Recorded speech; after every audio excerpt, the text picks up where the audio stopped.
खुलुमबाय लोगोफोर, गोजोन फुंबिलि बयनिसिमबो। नोंथांमोनखौ गोदान भिडिअ'आव आरो फिन खेबसेबाव बरायनाय जाबाय।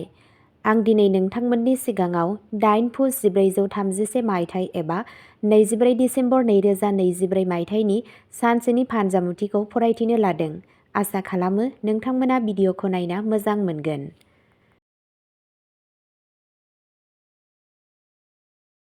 गिबियावनो दङ मेष राशि। दिनैनि साना नोंथांनि थाखाय मोनसे गोजोनथाव सान जानो थांगासिनो दं आरो नोंथाङा नखरनि सोद्रोमाफोरजों पिकनिक बायदियाव थांनो सानथांखि बानायनो हागोन। नोंथांनि जायखिजाया जेंनाया जोबगोन आरो नोंथाङा नोंथांनि जिउ लोगोरिनि सोमोन्दै माबा मोनसे बाथ्रायाव रागा जोंगोन।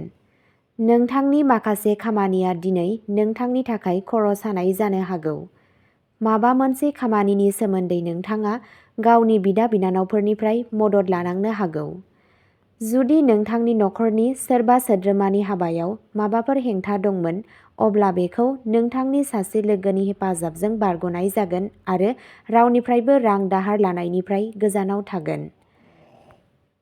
नोंथांनि दिनैनि खाफालगोनां दिगा जादों खोला सोनाब, खाफालगोनां अनजिमाया जादों 2 आरो खाफालगोनां गाबा जादों गुफुर गाब। वृषभ राशि। दिनै नोंथाङा खुंथायाव थानाय गोहोनि आबुं मदद मोनगोन। नोंथाङा साख्रिजों लोगोसे जायखिजाया गुबुन खामानिनि थाखाय जिंगा सिगोन। जुदि नोंथांनि बबेबा गोजाम खामानिया गोबाव समनिफ्रायनो थाबथानानै दंमोन, अब्ला दिनै बेखौ फोजोबनाय जागोन।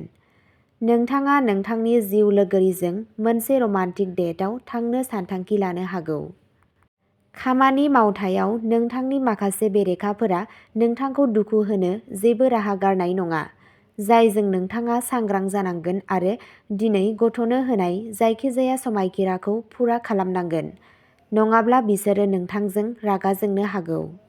नोंथांनि दिनैनि खाफालगोनां दिगा जादों सा, खाफालगोनां अनजिमाया जादों 1 आरो खाफालगोनां गाबा जादों गोथां गाब। मिथुन राशि। दिनैनि साना नोंथांनि थाखाय मोनसे फिथाइगोनां सान जानो थांगासिनो दं। नोंथाङा मोनसेनि उनाव मोनसे मोजां खौरां खोनाबाय थागोन। नोंखौ खामानिनि जायगायाव जौगाहोनाय जागोन। नोंथाङा जाफुंसारनायनि जांख्लायाव गाखोगोन आरो फिसा गथ'फोरा नोंथांनाव माबा मोनसे बिनो हागोन, जायखौ नोंथाङा आबुं खालामनांगोन। माखासे समनि थाखाय जुदि बे आयदानि मावख'गिरिफोरजों गोरोबलायै जादोंमोन, अब्ला बेयो दिनै सावरायनायनि गेजेरजोंबो जोबगोन आरो फरायसाफोरा मोनसे गेलेमु बादायलायनायाव बाहागो लानो खाबु मोनगोन। नोंथांनि दिनैनि खाफालगोनां दिगा जादों सा सोनाब, खाफालगोनां अनजिमाया जादों 9 आरो खाफालगोनां गाबा जादों गलापि गाब। कर्क राशि। दिनैनि साना नोंथांनि फारसे सनमानखौ बांहोनो थांगासिनो दं। जायफोरा राजखान्थियाव आखाइ होनो लुबैयो, बिसोरो दिनै सासे गिदिर दैदेनगिरिखौ लोगो हमनो खाबु मोनगोन आरो नोंथाङा नोंथांनि जायखिजाया रंजानाय हाबाफारियाव बाहागो लानो हागोन। जुदि माबा मोनसे खामानियाव जेंना सोलिगासिनो दंमोन, अब्ला नोंथांनि बे जिंगायाबो जोबलांगोन। फरायसाफोरनि गोसोआ फरायनायनिफ्राय गिदिंनो हागौ आरो नोंथाङा बेवहाय आरो बैयाव खामानिफोराव गोसो होगोन। आफाया मेगननि जेंना जानो हागौ। नोंथांनि दिनैनि खाफालगोनां दिगा जादों सोनाब, खाफालगोनां अनजिमाया जादों 3 आरो खाफालगोनां गाबा जादों खमला गाब। सिंह राशि। फालांगिनि बेलायाव दिनैनि साना नोंथांनि थाखाय मोनसे मोजां सान जानो थांगासिनो दं। जुदि फालांगियारि सुबुंफोरा मोनसे मावथांखि जागायनो लुबैयो, अब्ला बेनि थाखाय गावसोरनि मेगन आरो खोमाखौ लांदां दोन। नोंथाङा जायखिजाया सोरखारि बिथांखिनि मुलाम्फा मोनगोन। नोंथांनि सासे लोगोआ गोबाव समनि उनाव नोंथांखौ लोगो हमनो फैनो हागौ। नोंथाङा सोद्रोमाफोरजों नखराव सोलिबाय थानाय जेंनाफोरनि बादै रायज्लायनो हागोन। नोंथांनि दिनैनि खाफालगोनां दिगा जादों सा, खाफालगोनां अनजिमाया जादों 1 आरो खाफालगोनां गाबा जादों गोजा गाब।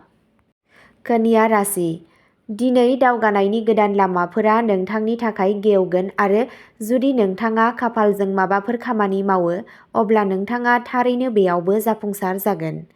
नाथाय नोंथाङा गथ'फोरनि लोगोआव जुनिया गोसो होनांगौ, नङाब्ला बिसोरो माबा मोनसे गोरोन्थि खामानिनि फारसे आवगायनो हागौ। जुदि नोंथाङा नोंथांनि जिउ लोगोरिनि जिउ राहानि थाखाय जिंगासिनो दंमोन, अब्ला नोंथांनि बे जिंगायाबो दिनै जोबलांगोन। जुदि नोंथांनि जायखिजाया गोजाम खामानिया गोबाव समनिफ्रायनो थाबथानानै दंमोन, अब्ला बेखौ फोजोबनो हायो। नोंथांनि दिनैनि खाफालगोनां दिगा जादों खोला, खाफालगोनां अनजिमाया जादों 2 आरो खाफालगोनां गाबा जादों गोसोम गोमो। तुला राशि, दिनैनि साना नोंथांनि थाखाय सांग्रां आरो सांग्रां जानायनि सान जागोन। सासे गोदान आलासि फैनो हागौ।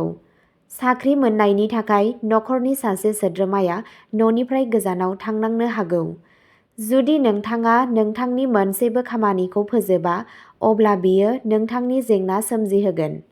नोंथांनि आखायाव मोनसे गिदिर बाथ्रा फैनो हागौ। फालांगियाव नोंथाङा माखासे गोदान आइजेंफोर लाफानो हायो, जाय नोंथांनि आयखौ बांहोगोन। नोंथाङा बिमा-बिफानि सुबुंफोरजों गोरोबलायनो थांनो हागोन। नोंथांनि दिनैनि खाफालगोनां दिगा जादों सा, खाफालगोनां अनजिमाया जादों 3 आरो खाफालगोनां गाबा जादों पार्पल गाब। वृश्चिक राशि, दिनैनि साना नोंथांनि थाखाय मोनसे सरासनस्रा सान जानो थांगासिनो दं। नोंथाङा नोंथांनि गाज्रि आखुनि थाखाय खामानि मावग्रा जायगायाव मानसिफोरखौ रागा जोंनो हागौ। जुदि नोंथाङा फालांगियाव सोरनिफ्रायबा रां दाहार लानो सानगासिनो दंमोन, अब्ला नोंथाङा बेखौ गोरलैयैनो मोनगोन। नाथाय सम्पथि बायनायनि सिगां बेनि दिदोम आरो दिदोम बिथिंफोरखौ उदाङै नायग्रोम। मोनसे गोदान खामानि जागायनाया नोंथांनि थाखाय मोजां जागोन। सोरखारि साख्रिनि थाखाय साखाफारा जानाय सुबुंफोरा गावनि मेगन आरो खोमाखौ खुला लाखिनांगोन। नोंथांनि दिनैनि खाफालगोनां दिगा जादों सानजा, खाफालगोनां अनजिमाया जादों 9 आरो खाफालगोनां गाबा जादों गोमो गाब। धनु राशि, दिनैनि साना नोंथांनि थाखाय माबा मोनसे गिदिर जाफुंसारनाय लाबोनो थांगासिनो दं। नोंथांनि बेरेखाफोराबो नोंथांनि दावगानायखौ नुनानै सोमोनांगोन। दिनै नोंथाङा हाखु-दाखु आरो आबेगजों जेबो थिरांथा लानांगौनि गोनांथि गैया। नोंथाङा समाजारि आरो धोरोमारि हाबाफारिफोराव सांग्राङै बाहागो लागोन। जुदि नोंथाङा जायखिजाया सोरखारि खामानिखौ दोनथ'यो, अब्ला उनाव बेयो नोंथांनि थाखाय जेबो जेंना लाबोनो हाया। नोंथाङा नोंथांनि सासे लोगोखौ मोनसे जानाय-लोंनायाव लिंहरनो हायो, जेराव नोंथाङा गोबां रां बाहायगोन। नोंथांनि दिनैनि खाफालगोनां दिगा जादों सा, खाफालगोनां अनजिमाया जादों 1 आरो खाफालगोनां गाबा जादों गोमो गाब। मकर राशि, रांजों सोमोन्दो थानाय आयदाफोराव दिनैनि साना नोंथांनि थाखाय मोजां जागोन। जुदि नोंथाङा साख्रिजों लोगोसे जायखिजाया पार्ट-टाइम खामानि मावनो सानथांखि लागासिनो दंमोन, अब्ला नोंथांनि लुबैनायाबो जाफुंसारगोन। नाथाय जुदि नोंथाङा फालांगियाव बाहागोआरि जानो सानदोंब्ला, अब्ला मोजाङै नायबिजिर। नोंथाङा गथ'फोरनि फारसेनिफ्राय माबा मोनसे मोजां खौरां खोनानो हागौ। दावबायनायाव थांनायनि सिगां नोंथाङा बिमा-बिफानिफ्राय बोर लानांगोन आरो गोदान न' बायनायनि नोंथांनि सिमांआ जाफुंसारगोन। नोंथांनि दिनैनि खाफालगोनां दिगा जादों खोला, खाफालगोनां अनजिमाया जादों 9 आरो खाफालगोनां गाबा जादों गोसोम आरो गोजा। कुम्भ राशि, कुम्भ राशिनि सुबुंफोरनि थाखाय दिनै बिसोरनि गोहोम आरो गेदेमाखौ बांहोनो थांगासिनो दं। नखरनि सोद्रोमाफोरजों जयै जिरायनानै नोंथाङा माखासे जेंनाफोरनि बादै रायज्लायनो हायो आरो नोंथाङा सोरखौबा थगायनाय आरो गाज्रि आखु दिन्थिनो मोजां मोना आरो बेयो गोसोआरि जेंनानि जाहोन जानो हागौ। फालांगियाव नोंथांनि माखासे सुथुरफोरनि थाखाय नोंथाङा माखासे खहा जानो हागौ। दान्थे-बिदान्थेनि थासारियावबो नोंथाङा गोसो हमथानो हानांगोन। रावखौबो मेगन खाना फोथायनो नाङा।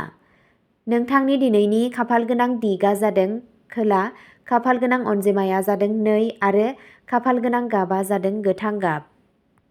मीन राशि, रांजों सोमोन्दो थानाय आयदाफोराव दिनैनि साना नोंथांनि थाखाय माखासे जिंगा लाबोगोन।